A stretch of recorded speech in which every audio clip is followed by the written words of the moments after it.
What's up, everyone? Happy Friday. This today anyway, July 14th. Are you ready? Count it. Ready? 1, 2, 3 days away from next year, 2023. I cannot wait to see what God is going to do.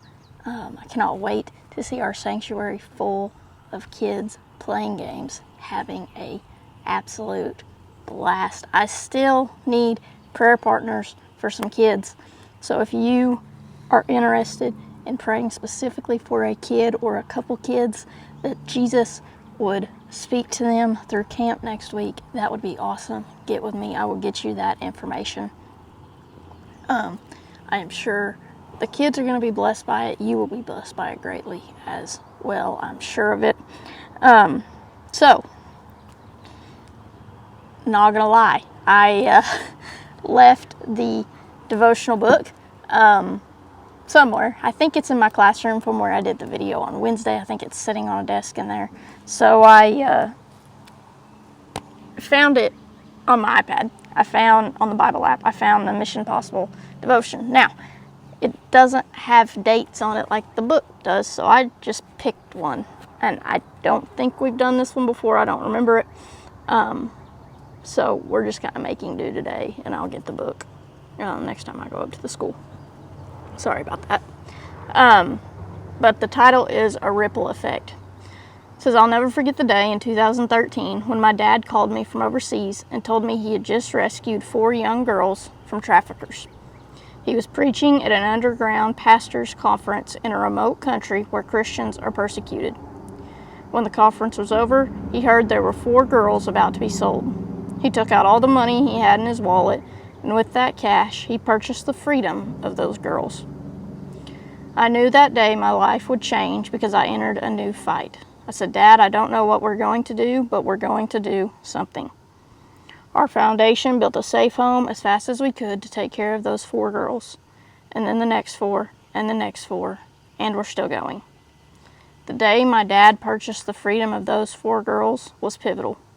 It opened my eyes. I believe once your eyes are open to something like that, you can never unsee what you've seen. Dad made a split-second decision to step into the fight, and immediately our foundation stepped in with him. We weren't totally sure of what we were doing and didn't have all the answers to our questions. But that mission-driven moment when Dad chose to advocate for girls who he had never even met was the beginning of a ripple effect still in motion today. This is what happens when we live mission possible lives. We create a cycle of good, of service, of compassion, and of action that inspires others to continue. As the writer of Hebrews says, we motivate one another to acts of love and good works. Mission living means being motivated by something other than yourself. It's scary, but it's also pretty exciting. It can be unpredictable, but in a good way. It will also require submitting your preferences to God, and sometimes that doesn't feel very good or doesn't make you look as favorable as you'd like. That is when trusting God becomes crucial. If you've made the decision to trust Him, He gives you the mission and makes it possible. Trust that He's got better plans for your life than you do. We don't know God's plans for our life. We know His plans for a season of our life. But as far as our whole life goes, we don't know God's plans.